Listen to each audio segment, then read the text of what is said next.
Hello students, my name is Devojit Shah and welcome to my YouTube channel Laws of Physics। तो आज का lecture है electric field का part 2।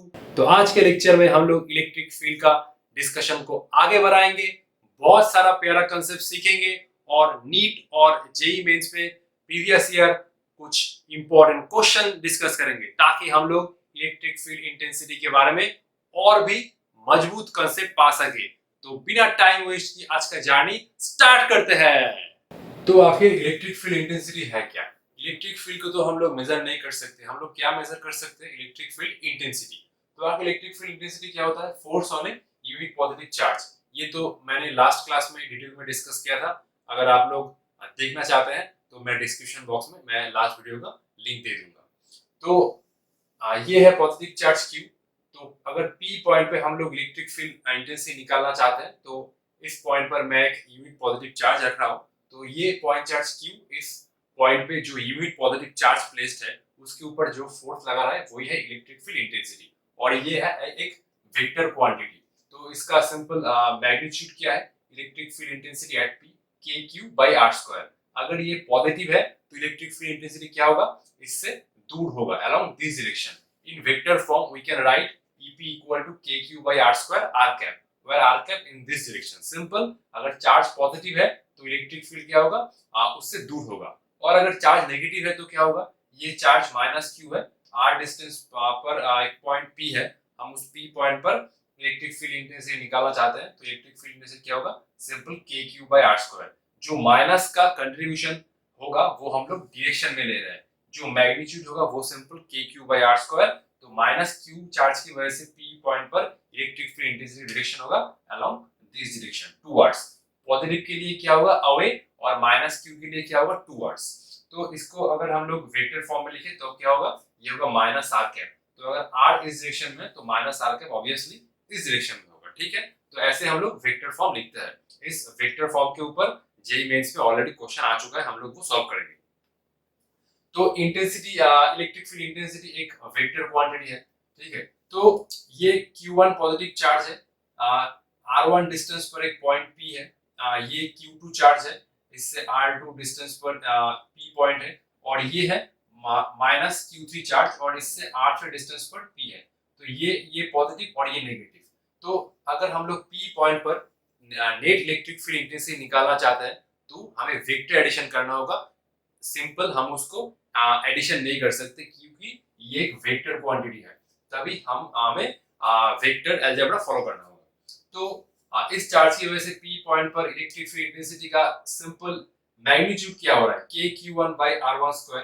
इस charge की वजह से KQ2/r2², और इस चार्ज की वजह से KQ3/r3²। सिंपल हम इसका मैग्नीट्यूड अभी लिखे हैं। तो Q1 चार्ज पॉजिटिव है, इसके लिए इलेक्ट्रिक फील्ड इंटेंसिटी कौन सी डायरेक्शन में होगा? इस डायरेक्शन में होगा। Q2 चार्ज पॉजिटिव है, इसके लिए भी electric field intensity P point पर कौन सा डायरेक्शन में? इस डायरेक्शन में। और ये चार्ज माइनस Q3 है, तो इसके लिए इलेक्ट्रिक फील्ड इंटेंसिटी क्या होगा? इस डायरेक्शन में होगा, ठीक है। पॉजिटिव चार्ज से अवे होता है मतलब दूर जाता हुआ, और नेगेटिव चार्ज के लिए टुवर्ड्स मतलब उसके तरफ है। तो P पॉइंट पर नेट इलेक्ट्रिक फील्ड इंटेंसिटी क्या होगा? E1, E2 और E3 का हमें वेक्टर एडिशन करना होगा। ये हम लोग प्रॉब्लम में देखते हैं, ठीक है। तो आइए प्रॉब्लम की तरफ चलते हैं। तो अगर किसी पॉइंट पर इलेक्ट्रिक फील्ड इंटेंसिटी निकालना होता है ड्यू टू सम चार्जेस, तो हमें इलेक्ट्रिक फील्ड इंटेंसिटी का वेक्टर एडिशन करना पड़ता है, ठीक है। तो ये दो क्वेश्चन मैंने खुद से डिजाइन किया है, और ये दो क्वेश्चन हमें इलेक्ट्रिक फील्ड के जो वेक्टर फॉर्म आता है उसे समझने के लिए इंपॉर्टेंट होता है, ठीक है। तो क्वेश्चन क्या है? Find electric field at P in vector form. तो ये XY कोऑर्डिनेट है, ओरिजिन पर एक 5 कूलम चार्ज मैंने रखा है, और इससे जो अगर हम 4 मीटर x डिस्टेंस पर चल रहे हैं और फिर 3 मीटर y डिस्टेंस पर, तो एक पॉइंट P है, इस पॉइंट पर हमें इलेक्ट्रिक फील्ड का एक्सप्रेशन चाहिए, वो भी वेक्टर फॉर्म में। तो पहले हम इस क्वेश्चन को सॉल्व करते हैं। तो सिंपल इलेक्ट्रिक फील्ड का एक्सप्रेशन क्या है? अगर हम लोग इसको एक्सप्रेशन से लिखना चाहते हैं तो EP क्या होगा? EP होगा KQ/r² into r कैप, ठीक है। और ये तो पॉजिटिव चार्ज है, तो इससे इलेक्ट्रिक फील्ड कौन सा डायरेक्शन में होगा? इस डायरेक्शन में होगा, EP, ठीक है। और ये डिस्टेंस है R, तो ये डिस्टेंस है R, सिंपल ये जो डिस्टेंस, तो R कितना होगा? अच्छा, मैं अगर आर वेक्टर को लिखना चाहता हूँ, आर वेक्टर मतलब 5 कूलम से इस पॉइंट का position vector.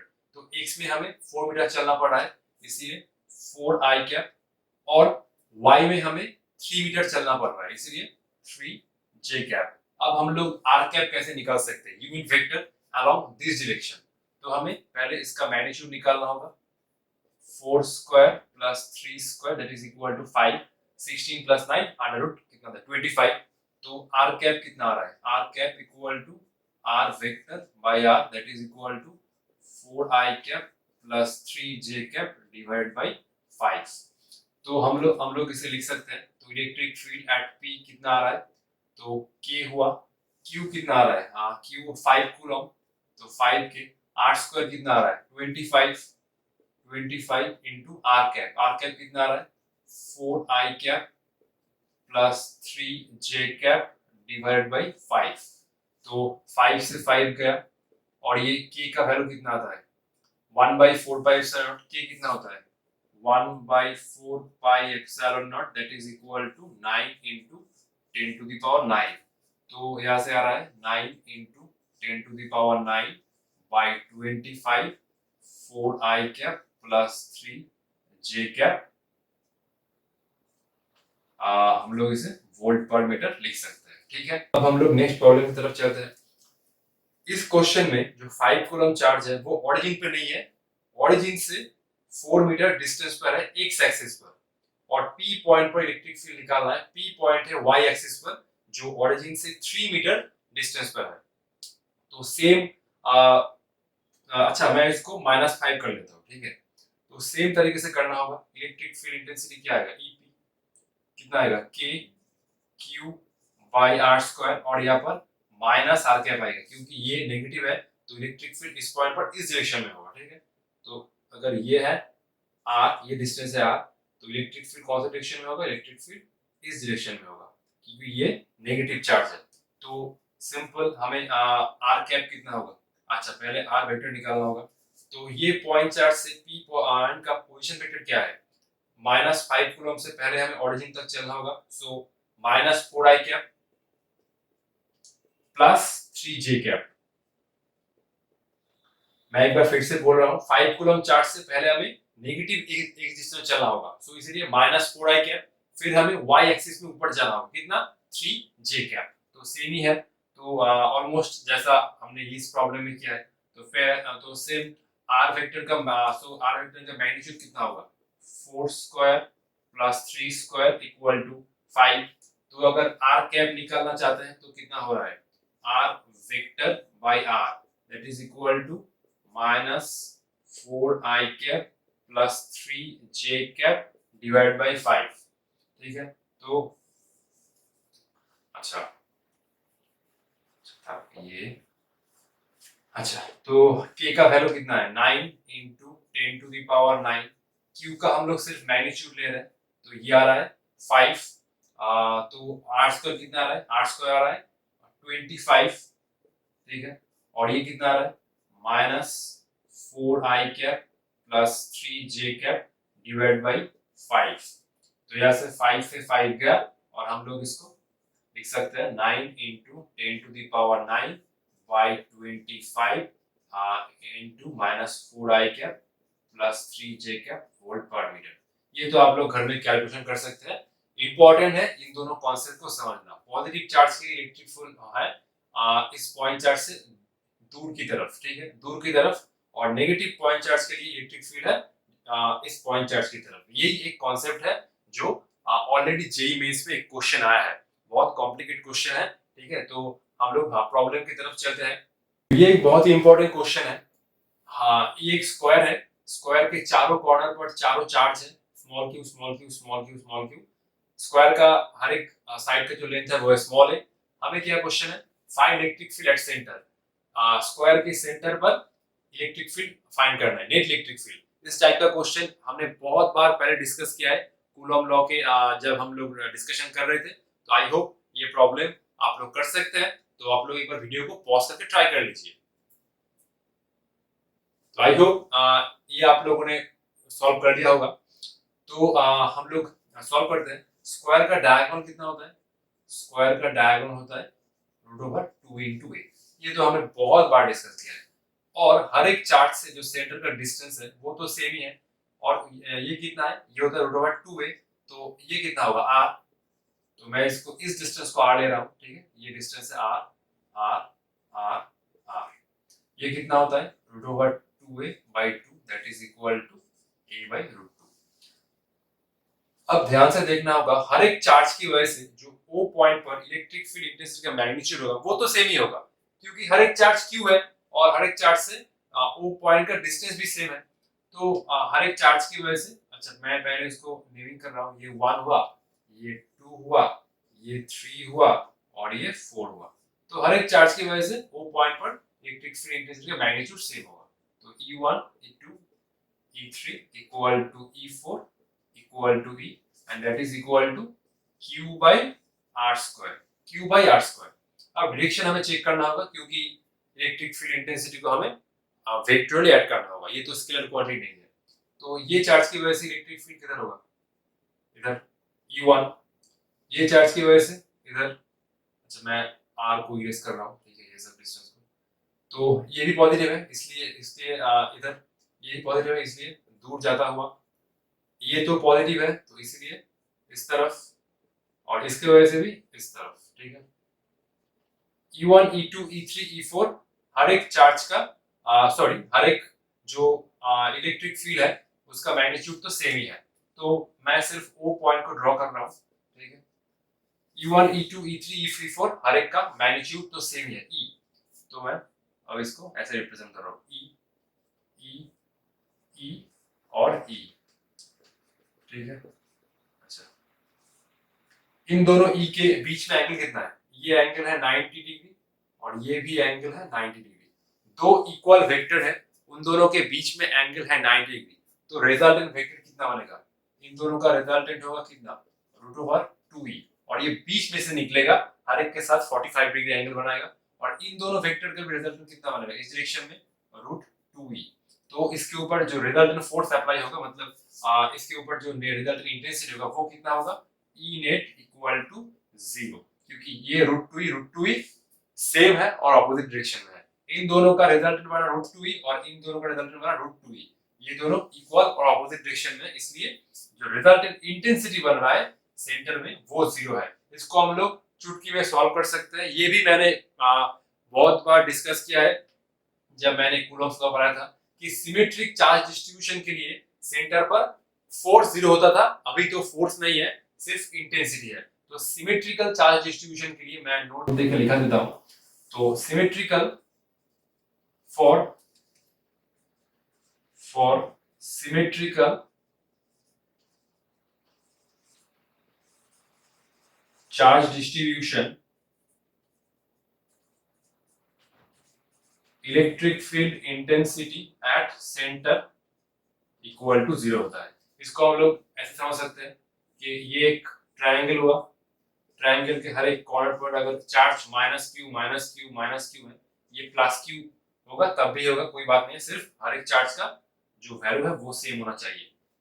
Symmetrical charge distribution, तो ट्रायंगल के लिए जो ये होता है सेंट्रॉइड ना, ये होता है सेंट्रॉइड। तो सेंट्रॉइड पर जो E नेट होगा वो कितना होगा, वो 0 होगा, क्योंकि ये एक सिमेट्रिकल चार्ज डिस्ट्रीब्यूशन है। अगर ये होता है कोई हेक्सागोन, हेक्सागोन का हर एक साइड का लेंथ है ए, और यहाँ पर चार्ज है Q।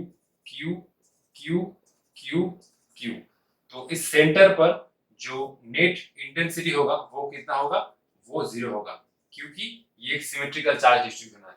तो अगर ऐसा क्वेश्चन आता है, हम लोग देख के ही सॉल्व कर सकते हैं कि सेंटर पर जो नेट इलेक्ट्रिक फील्ड इंटेंसिटी होगा वो 0 होगा। अगर सिमेट्रिकल चार्ज डिस्ट्रीब्यूशन है तभी हम लोग इसको 0 लिख सकते हैं। अगर सिमेट्रिकल चार्ज डिस्ट्रीब्यूशन नहीं है तो हमें फॉर्मूला से और कांसेप्ट से चलना होगा। सिंपल, हमें इलेक्ट्रिक फील्ड इंटेंसिटी को वेक्टोरली ऐड करना होगा। अगर सिमेट्रिकल है तभी इसे हम लोग अप्लाई कर सकते हैं।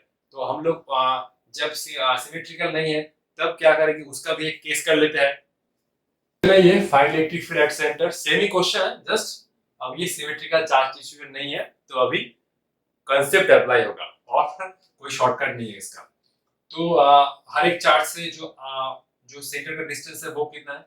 अच्छा, ये अगर ए है, ये ए है, ये ए है, ये ए है, तो हर एक चार्ट से सेंटर का डिस्टेंस है a/√2, √2 a/2 that is a/√2।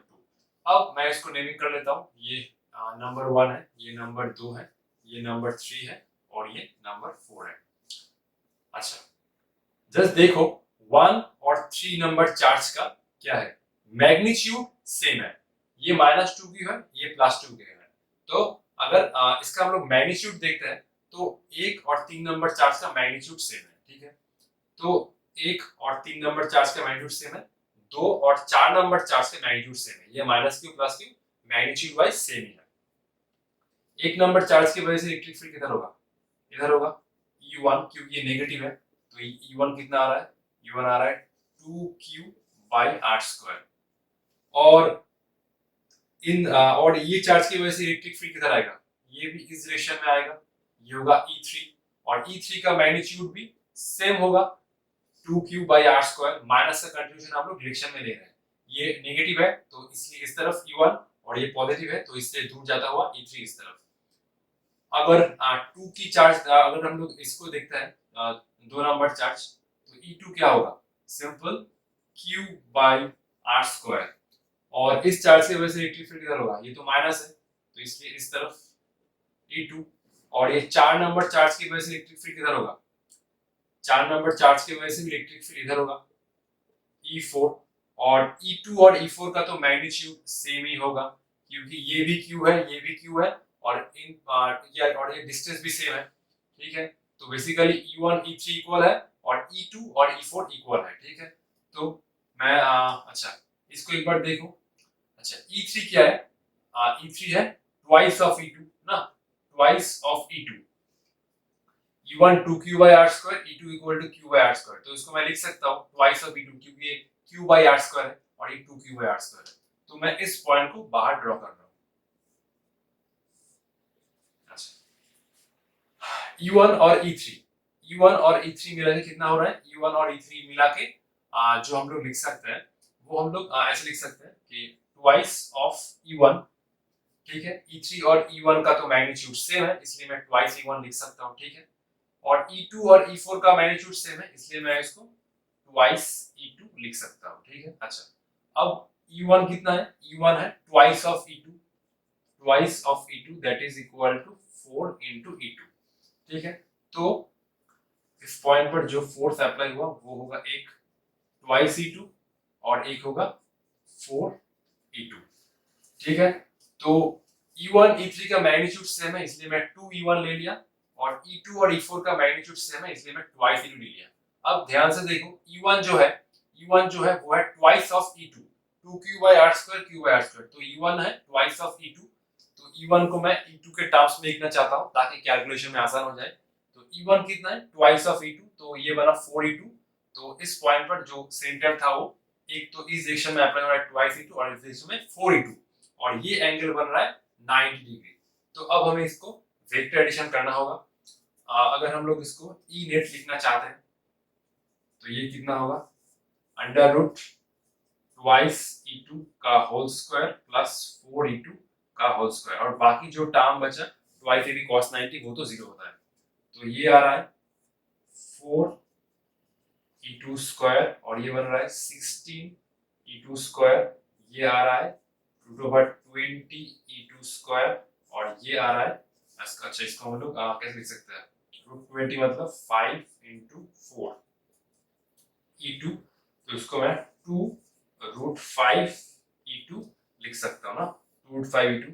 तो जो नेट इलेक्ट्रिक फील्ड होगा वो कितना होगा, 2√5 E2, 2√5 E2, 2√5 E2 का वैल्यू कितना है, q/r²। तो ये आ रहा है नेट इलेक्ट्रिक फील्ड का मैग्नीट्यूड।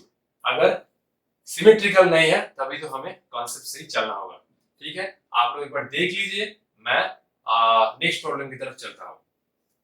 तो क्वेश्चन बहुत ही इंटरेस्टिंग है और ये क्वेश्चन नीट 2018 में आया है। ये क्वेश्चन सॉल्व करने से पहले मैं आप लोगों के साथ एक कॉन्सेप्ट डिस्कस करना चाहता हूं, मतलब हमें एक शॉर्टकट चाहिए और वो कॉन्सेप्ट है क्लास 11 के मोशन अंडर ग्रेविटी से। तो अगर कोई पार्टिकल h हाइट में है और ये पार्टिकल अब रेस्ट में है, तो ग्राउंड तक पहुंचने में कितना टाइम लगेगा, ये हम लोग यूज कर सकते हैं AC equal to UT plus half AT square. अब पार्टिकल तो नीचे रेस्ट में है तो ये टर्म तो जीरो, पार्टिकल नीचे कितना आ रहा है -h, क्योंकि फाइनल पॉइंट इनिशियल पॉइंट से नीचे है, फाइनल पॉइंट इनिशियल पॉइंट से नीचे, इसलिए जो वर्टिकल डिस्प्लेसमेंट वो है -h ऑफ हाफ बेटा a इक्वल टू -g, क्योंकि पार्टिकल ऊपर जा रहा है नीचे जा रहा है इससे कोई मतलब नहीं है, हम लोग मोशन अंडर ग्रेविटी में a को -g लेते हैं, तो यहाँ से माइनस माइनस कैंसिल, ये पार्टिकल को ग्राउंड तक पहुंचने में जो, तो मैं ये फॉर्मूला को साइड में लिख लिया, ये फॉर्मूला हमें चाहिए। An electron falls from rest through a vertical distance h in a uniform and vertically upward electric field E। तो अगर ये है electric field, vertically upward directly electric field E, तो एक इलेक्ट्रॉन है जो अभी इनिशियल रेस्ट पे है। Electron falls from rest through a vertical distance h, और ये इलेक्ट्रॉन इलेक्ट्रिक फील्ड की वजह से h हाइट नीचे आ रहा है, ठीक है। The direction of electric field is now reversed. अच्छा, इलेक्ट्रिक फील्ड का जो डायरेक्शन है वो हमने रिवर्स कर दिया है। Keeping the magnitude same, electric field का जो मैग्नीट्यूड है वो तो सेम ही है, सिर्फ डिस्टेंस रिवर्स किया गया है। अब क्वेश्चन में क्या बोल रहा है, a proton is allowed to fall from rest through the same vertical distance h। अब एक प्रोटॉन भी रेस्ट से नीचे गिर रहा है, कितना नीचे गिर रहा है, same vertical distance h। The fall of time of electron in comparison to fall of time of proton is, तो इलेक्ट्रॉन को नीचे गिरने में जो टाइम लग रहा है वो प्रोटॉन के कंपैरिजन में कितना हो रहा है। अब इस केस में हम लोग ये फॉर्मूला को अप्लाई करेंगे, लेकिन इस केस में हम लोग थोड़ा ये फॉर्मूला को मॉडिफिकेशन करना होगा, क्योंकि इस केस में हमें g का कंसीडरेशन नहीं लेना होगा, ग्रेविटी का कंसीडरेशन इस प्रॉब्लम में नहीं है। इस प्रॉब्लम हम लोग g को रिप्लेस करके क्या लेंगे, इस प्रॉब्लम में हम लोग g को रिप्लेस करके एक्सेलरेशन लेंगे, और ये एक्सेलरेशन किसके वजह से आएगा, एक्सेलरेशन आएगा ड्यू टू इलेक्ट्रिक फील्ड। ये तो फॉर्मूला मैंने लास्ट क्लास में बताया था, अगर कोई चार्ज पार्टिकल को हम लोग इलेक्ट्रिक फील्ड में रखते हैं तो उसके ऊपर जो फोर्स अप्लाई होगा वो होगा F equal to QE, acceleration कितना आएगा A equal to F by M, that is equal to QE by M। तो इस प्रॉब्लम में हम लोग G को रिप्लेस करेंगे, ये एक्सेलरेशन लेंगे जो इलेक्ट्रिक फील्ड की वजह से आ रहा है, and that is equal to QE by M। तो इस प्रॉब्लम में हम लोग ग्रेविटी को नेग्लेक्ट कर रहे हैं, तो ये 1 बाई a कितना होता है, 1 बाई a होता है, तो ये 1 बाई a कितना होता है, m बाई QE, तो ये आ रहा है m बाई QE। अब क्या होगा, ध्यान से देखो, हमें दो चार्ज पार्टिकल का टाइम ऑफ फॉल कैलकुलेट करना है। अब हमने टाइम का एक्सप्रेशन तो फाइंड कर लिया, ये हो रहा है टाइम का एक्सप्रेशन। अब दोनों ही केस में क्या है, टू तो कांस्टेंट है और इलेक्ट्रॉन और proton same vertical distance cover कर रहा है, h भी कांस्टेंट है, चार्ज जो है इलेक्ट्रॉन और प्रोटॉन का वो भी कांस्टेंट है, E भी कांस्टेंट है। तो क्या क्या कांस्टेंट है, h कांस्टेंट है, चार्ज कांस्टेंट है, और इलेक्ट्रिक फील्ड सब कुछ क्या है, कांस्टेंट है, ठीक है। अच्छा, तो क्या हो रहा है, जो टाइम का जो एक्सप्रेशन है वो क्या होगा, टाइम का एक्सप्रेशन सिर्फ मास के ऊपर डिपेंड कर रहा है, क्योंकि वर्टिकल हाइट, चार्ज और इलेक्ट्रिक फील्ड तो दोनों के केस में सेम ही है, तो जो टाइम होगा वो मास के ऊपर डिपेंड कर रहा है। अब क्या होगा, अब जो मास ऑफ प्रोटॉन है वो होता है 2000 times mass of electron.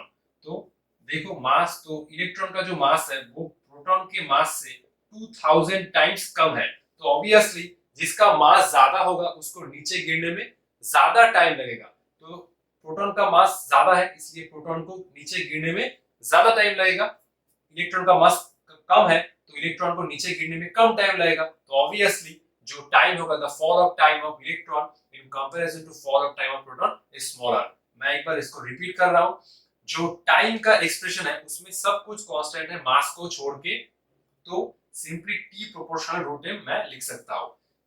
Electron का मास प्रोटॉन के मास से 2000 टाइम्स कम है, प्रोटॉन का मास ज्यादा है इसलिए प्रोटॉन को गिरने में ज्यादा टाइम लगेगा, इलेक्ट्रॉन का मास कम है इसलिए इलेक्ट्रॉन को गिरने में कम टाइम लगेगा। तो इसलिए ऑप्शन ए इज राइट। तो हम लोग कुछ इंपॉर्टेंट जेई मेंस की पीओआई की तरफ चलते हैं। तो ये क्वेश्चन जेई मेंस 2020 में आया था और इस क्वेश्चन का कंसेप्ट तो जबरदस्त है।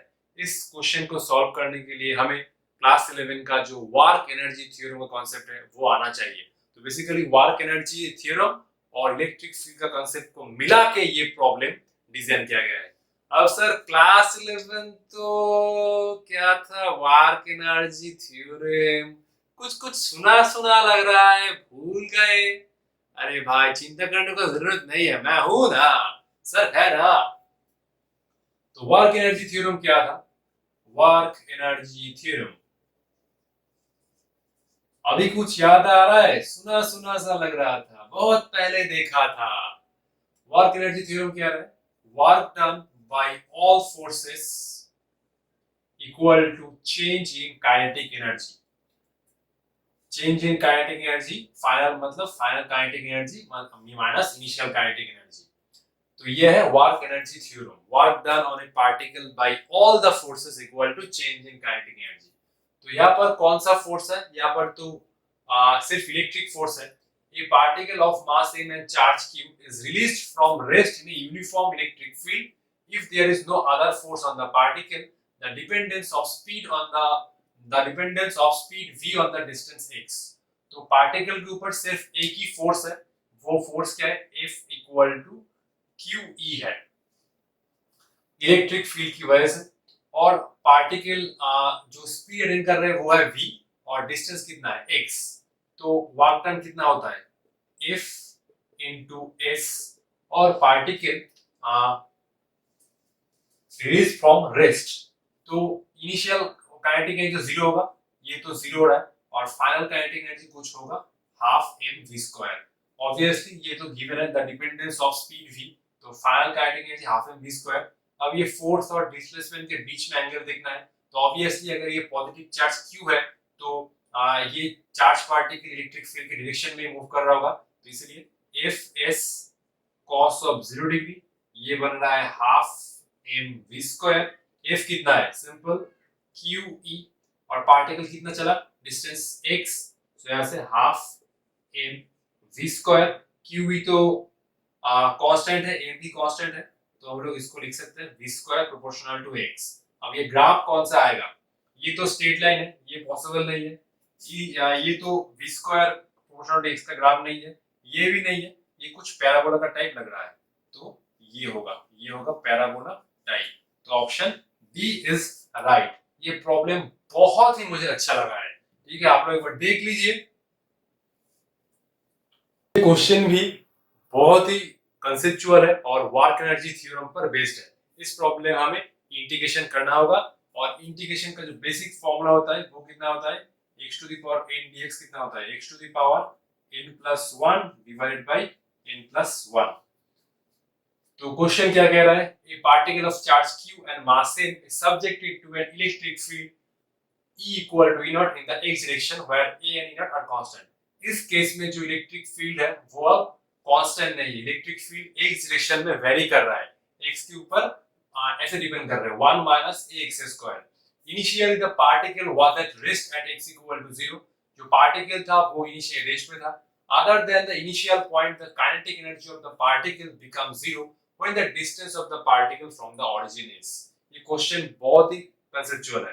क्वेश्चन में ये बोल रहा है कि particle initially x equal to 0 पे रेस्ट पे था, और initial other the initial kinetic energy particle become 0, और ऑब्वियसली पार्टिकल अगर रेस्ट में था तो x इक्वल टू 0 पर काइनेटिक एनर्जी क्या होगा? 0 होगा। तो क्वेश्चन में एक डिस्टेंस पूछ रहा है कि उस डिस्टेंस पे फिर से काइनेटिक एनर्जी 0 हो रहा है। इनिशियली तो पार्टिकल रेस्ट पे था, इनिशियली काइनेटिक एनर्जी 0 है। पार्टिकल का जो काइनेटिक एनर्जी है वो और एक पॉइंट पे 0 है, उस पॉइंट का डिस्टेंस क्या है ओरिजिन से।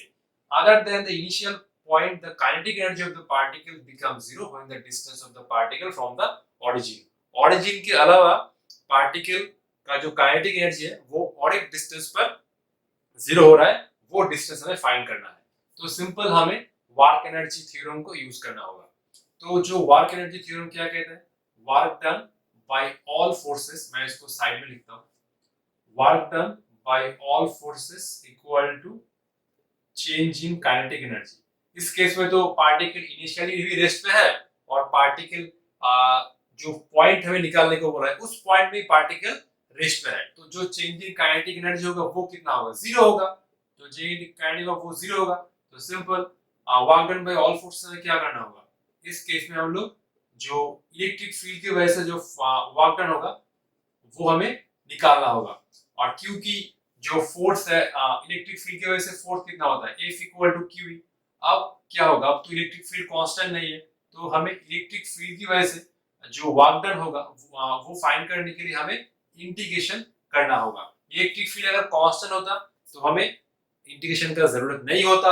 इलेक्ट्रिक फील्ड वैरी कर रहा है इसलिए इंटीग्रेशन का हमें मदद लेना होगा। तो क्यू dx और ये जीरो, पार्टिकल इनिशियली भी रेस्ट पे है, फाइनली भी रेस्ट पे है, कुछ एक पॉइंट पर जो डिस्टेंस हमें फाइंड करना है। तो ये आ रहा है क्यू भी, अच्छा क्यू तो बाहर गया, अच्छा क्यू को हम लोग जीरो ले सकते हैं, क्यू को इधर ले आओ, तो ई कितना है, ई नॉट, और ये आ रहा है 1 minus A X square dx zero. मान लो कि पार्टिकल इनिशियली ऑरिजिन पे था और कुछ एक पॉइंट x नॉट पे जाकर फिर से उसका जो काइनेटिक एनर्जी है वो जीरो है, तो सिंपली हमें x नॉट फाइंड करना है। ई नॉट तो गया, ई नॉट तो कांस्टेंट है, तो ये zero to x naught 1 minus A X square of dx equal to zero. अच्छा मैं इसको यूज कर रहा हूँ। अच्छा तो ये आ रहा है कितना, जीरो टू एक्स नॉट, ये आ रहा है dx, और माइनस ए यहाँ से zero to X naught X square dx zero, तो ये आ रहा है एक्स नॉट माइनस, अच्छा ये कितना आएगा, ये आएगा ए एक्स स्क्वायर dx कितना होगा, एक्स क्यूब बाई 3, ये जीरो है और ये अपर लिमिट है, तो ये आ गया X naught minus A X naught cube by 3 equal to zero. Just upper limit minus lower limit कर दो, ठीक है, तो ये आएगा X naught equal to A X naught cube by 3, X naught cube cancel, X naught ये आ रहा है एक्स नॉट स्क्वायर, तो यहाँ से आ रहा है 3 बाई ए, 3 को मैं इधर ले जा रहा हूँ, ए को इधर ले रहा हूँ, तो 3 by A equal to X naught square, तो एक्स नॉट कितना आ रहा है, रूट ओवर 3 बाई ए। तो ऑप्शन डी इज करेक्ट। इस क्वेश्चन में इलेक्ट्रिक फील्ड वेरी कर रहा है, इसीलिए इलेक्ट्रिक फील्ड की वजह से जो फोर्स अप्लाई हो रहा है, फोर्स का जो वर्क हमें फाइंड करना है वो हमें इंटीग्रेशन से करना होगा। क्योंकि अगर हमने क्लास 11 में सीखा था अगर फोर्स वेरिएबल होता है तो वर्क डन निकालने के लिए हमें इंटीग्रेशन करना पड़ता है। तो इनिशियली पार्टिकल रेस्ट में था और ये पॉइंट में जाकर पार्टिकल फिर से रेस्ट में आ रहा है, तो काइनेटिक एनर्जी फिर से जीरो हो रहा है। ऑरिजिन से ये पॉइंट पर पार्टिकल फिर से रेस्ट में आ रहा है, तो ऑप्शन डी इज करेक्ट। तो मैं एक प्रॉब्लम आप लोगों के लिए दे रहा हूं, ठीक है, तो ये है आप लोगों के लिए homework. 2 point charges plus 8q and minus 2q are located at x equal to 0 and x equal to L respectively. The location of a point on x axis at which net electric field due to these 2 point charges is 0. ये problem बहुत ही conceptual है और बहुत easy है। इस type का जो प्रॉब्लम है ये प्रॉब्लम हम लोग विद इन 2 सेकंड सॉल्व कर सकते हैं, और इसका जो शॉर्टकट है वो मैंने इसके पहले वाले वीडियो में मतलब इलेक्ट्रिक फील्ड के पार्ट 1 में ऑलरेडी डिस्कस किया है, आप लोग देख सकते हैं, मैं डिस्क्रिप्शन बॉक्स में उसका लिंक दे दूंगा। तो ये प्रॉब्लम आप लोग ट्राई कीजिए।